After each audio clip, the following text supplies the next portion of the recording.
आजमाया, अब आप लोग कितना इनको आजमाओगे, अब इनको और ज्यादा आजमाने की जरूरत नहीं है। और इस मामले में विशेषकर मैं दलितों, आदिवासियों व अन्य पिछड़े वर्गों के लोगों को ये बताना चाहूंगी कि इन वर्गों के लोगों को अपने पैरों पर खड़े होने के लिए परम पूज्य बाबा साहब डॉक्टर भीमराव अम्बेडकर के कड़े संघर्ष एवं इनके अथक प्रयासों से भारतीय संविधान के तहत खासकर सरकारी नौकरियों में जो इन्हें आरक्षण की सुविधा मिली है, तो उसका यहाँ कांग्रेस, बीजेपी व अन्य जातिवादी पार्टियों की नई सरकारों में इन्हें पूरा लाभ नहीं मिल पा रहा है। और अब तो ये जातिवादी सरकारें अपने राजनीतिक नफे नुकसान को भी ध्यान में रखकर इनके इस आरक्षण को जो बाबा साहब डॉक्टर अम्बेडकर के अथक प्रयासों से SC, ST, OBC वर्गों के लोगों को विभिन्न क्षेत्रों में आरक्षण मिला है, खासकर सरकारी नौकरियों में जो आरक्षण मिला है, तो उसका पूरा लाभ आप लोगों को नहीं मिल पा रहा है। क्योंकि जो भी केंद्र और राज्यों में सरकारें रही हैं वो इन वर्गों के विरोध में रही हैं, जातिवादी मानसिकता की रही हैं, वो नहीं चाहती है कि इन वर्गों के लोगों को आरक्षण का पूरा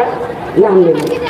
और अब ये लोग अपने नफे नुकसान, राजनीतिक नफे नुकसान को देखकर उनको मालूम है कि यदि हम इन वर्गों का सीधा आरक्षण खत्म करेंगे तो उनको राजनीतिक नुकसान हो जाएगा। तो अब तो ये जातिवादी सरकारें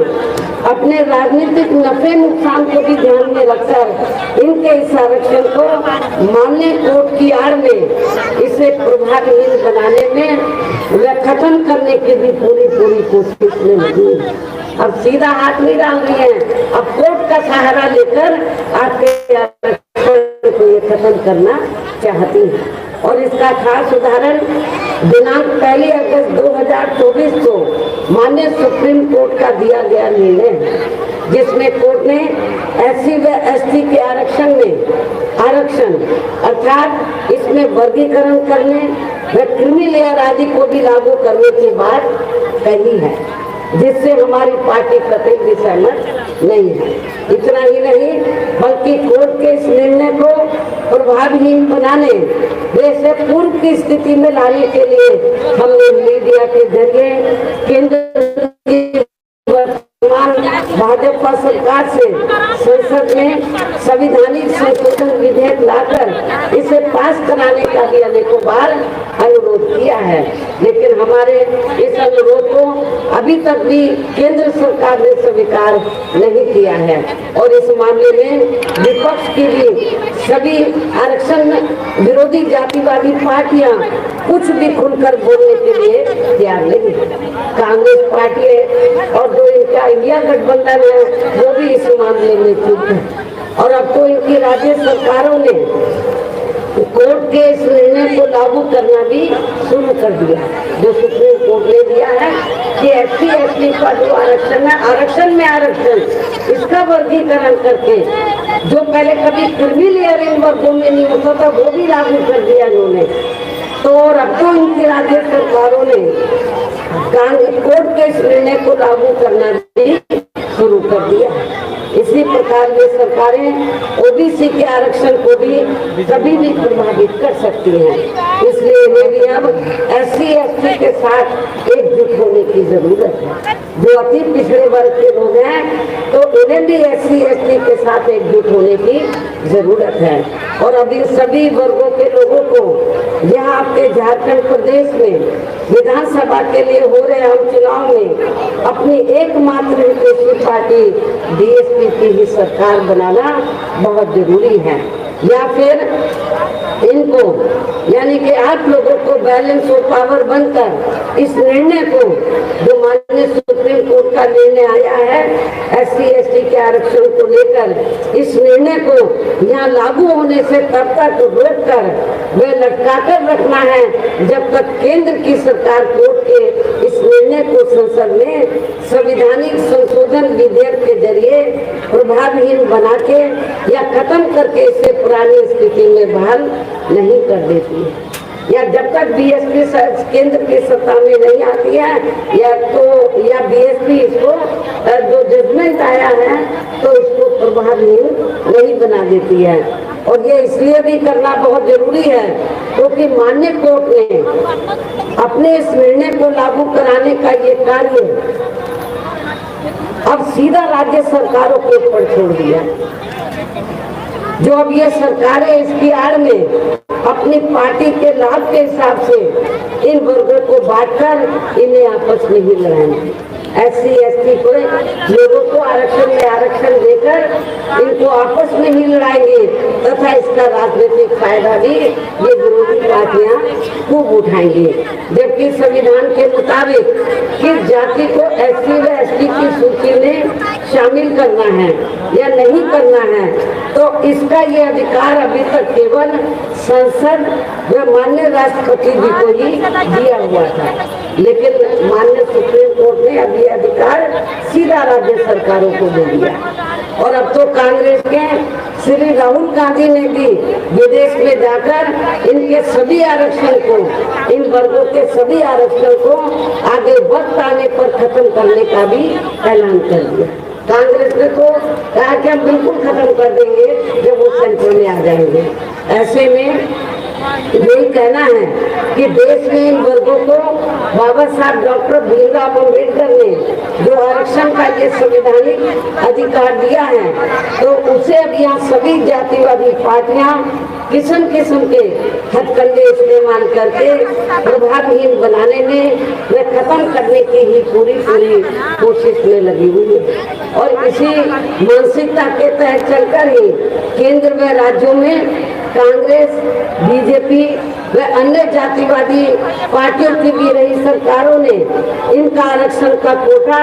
अभी तक भी पूरा नहीं भरा, जिसे फिर अंत में किसी न किसी रूप में सामान्य वर्गों को ही दे दिया जाता है। पदोन्नति में आरक्षण को तो इन्होंने बहुत पहले ही माननीय कोर्ट की आड़ में इसे काफी हद तक खत्म कर दिया है। इसके साथ ही केंद्र व राज्यों की भी सरकारों द्वारा इन वर्गों के लोगों को प्राइवेट सेक्टर में आरक्षण दिए जाने की व्यवस्था किए बिना ही इनके ज्यादातर सरकारी कार्य अब यहाँ प्राइवेट सेक्टर के जरिए ही देश के अधिकांश बड़े बड़े पूंजीपतियों व धनराशियों को ही दिए जा रहे हैं, जिसके कारण आपके यहाँ झारखंड प्रदेश सहित पूरे देश में अब इन वर्गों के लोगों को आरक्षण का बहुत कम ही लाभ मिल पा रहा है। और इससे अब पूरे देश में दलितों व आदिवासियों के साथ साथ अन्य पिछड़े वर्गों के लोगों को भी काफी ज्यादा नुकसान हो रहा है। जबकि अन्य पिछड़े वर्गों के लोगों को ये भी मालूम होना चाहिए कि इन्हें मंडल कमीशन की रिपोर्ट के तहत आरक्षण की ये सुविधा केंद्र में कांग्रेस पार्टी की रही सरकार में नहीं मिली थी, बल्कि बीएसपी के कड़े संघर्ष अब अथक प्रयासों से ही केंद्र में रही श्री बीपी सिंह की सरकार में मिली है, जिसका भी अब यहाँ जातिवादी विरोधी पार्टियों की चल रही सरकारें इन्हें पूरा लाभ नहीं दे पा रही हैं। इसके साथ ही श्री बीपी सिंह की सरकार में ही इन वर्गों के मसीहा परम पूज्य बाबा साहब डॉक्टर भीमराव अम्बेडकर को भी यहाँ भारत रत्न की उपाधि से सम्मानित किया गया है, जिसके लिए वो हर प्रकार से पात्र भी थे। जबकि उन्हें ये सम्मान उनके जीते जी केंद्र में रही कांग्रेस पार्टी की सरकार में ही बहुत पहले मिल जाना चाहिए था, लेकिन कांग्रेस पार्टी की रही सरकार ने अपनी जातिवादी मानसिकता की वजह से इनके देहांत के बाद भी इन्हें ये सम्मान नहीं दिया है, जो इनके द्वारा बनाए गए संविधान के सम्मान की अब ये आए दिन हवाई बात करते हैं। लोग तो ये कहते हैं एक छोटी सी किताब बना रखी है, लाल कवर है और अंदर कागज खाली। उनको ये नहीं मालूम संविधान में क्या लिखा है। और वो किताब को दिखाते बोलते हैं, लेकिन संविधान के मुताबिक चाहे वो केंद्र में कांग्रेस पार्टी पावर में रही है लंबे अरसे तक आजादी के बाद और राज्यों में भी अभी भी है, लेकिन उन्होंने संविधान का सही तरीके से पालन नहीं किया है, उस पर अमल नहीं किया है। इतना ही नहीं बल्कि इनके कारवा को बाबा साहब डॉक्टर भीमराव अम्बेडकर के कारवा को आगे बढ़ाने वाले वे हर मामले में समर्पित रहे व्यक्तित्व मान्यवर श्री काशीराम जी के देहांत होने पर केंद्र में रही इसी कांग्रेस पार्टी की सरकार ने इनके सम्मान में एक दिन का भी राष्ट्रीय शोक घोषित नहीं किया था। इससे भी इन वर्गों के प्रति इस कांग्रेस पार्टी की हीन व जातिवादी मानसिकता साफ झलकती है। इसके साथ ही इन वर्गों के लोगों को जुर्म जाति से निजात दिलाने के लिए जो भी नियम व कानून आदि बने हैं तो उन पर भी केंद्र व राज्यों की जातिवादी सरकारें सही से अमल नहीं कर पा रही हैं, जिससे अब यहाँ खासकर दलितों, आदिवासियों व अन्य पिछड़े वर्गों के ऊपर शोषण करने वाले लोगों का मनोबल और भी ज्यादा बढ़ा है। और ये सब हमें यहाँ आपके झारखंड प्रदेश में भी काफी कुछ देखने के लिए मिल रहा है। इसी प्रकार हमें पूरे देश में मुस्लिम व अन्य धार्मिक अल्पसंख्यक समाज के लोगों की भी हालत कोई खास अच्छी नजर नहीं आती। इनके साथ साथ अपर कास्ट समाज में से खासकर गरीब लोगों की भी आर्थिक स्थिति अभी भी यहाँ के प्रदेश सहित पूरे देश में काफी ज्यादा खराब बनी हुई है। इनके अलावा आपके झारखंड प्रदेश से पूरे देश में सब समाज में से विशेषकर यहाँ गरीब, मजदूर, किसान, कर्मचारी, व्यापारी एवं अन्य मेहनत लोग भी अपनी विभिन्न समस्याओं को लेकर अभी भी हमें काफी ज्यादा दुखी और परेशान ही नजर आते हैं। और इनमें भी किसान वर्ग तो केंद्र में अभी तक की रही सभी सरकारों की गलत नीतियों के कारण काफी ज्यादा परेशान है। लेकिन इनकी मुख्य वजह हमारी पार्टी केंद्र में या आपके झारखंड प्रदेश में भी यहाँ अब तक की रही सभी विरोधी पार्टियों की सरकारों की गरीब व किसान विरोधी तथा इनकी जातिवादी,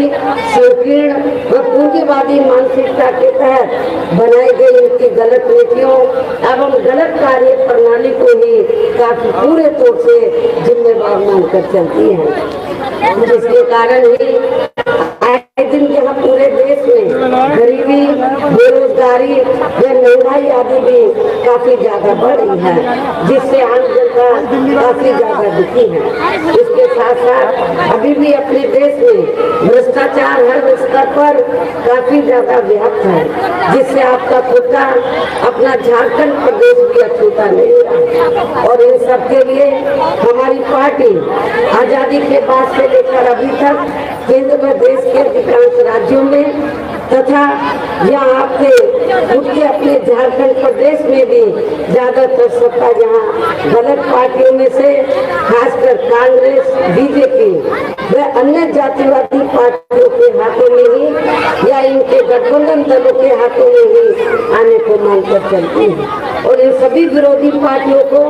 हमारी पार्टी इसलिए भी जिम्मेवार मानकर चलती है क्योंकि शुरू से ही लगभग ये सभी विरोधी पार्टियां केंद्र व देश के अधिकांश राज्यों में भी ज्यादातर यहाँ बड़े बड़े पूंजीपतियों व धन्ना सेठों की आर्थिक मदद से ही सत्ता में आती रही। और सत्ता में आ जाने के बाद फिर ये पार्टियां अधिकतर मामलों में अपनी आर्थिक एवं अन्य सभी नीतियां यहाँ गरीब एवं आम जनता की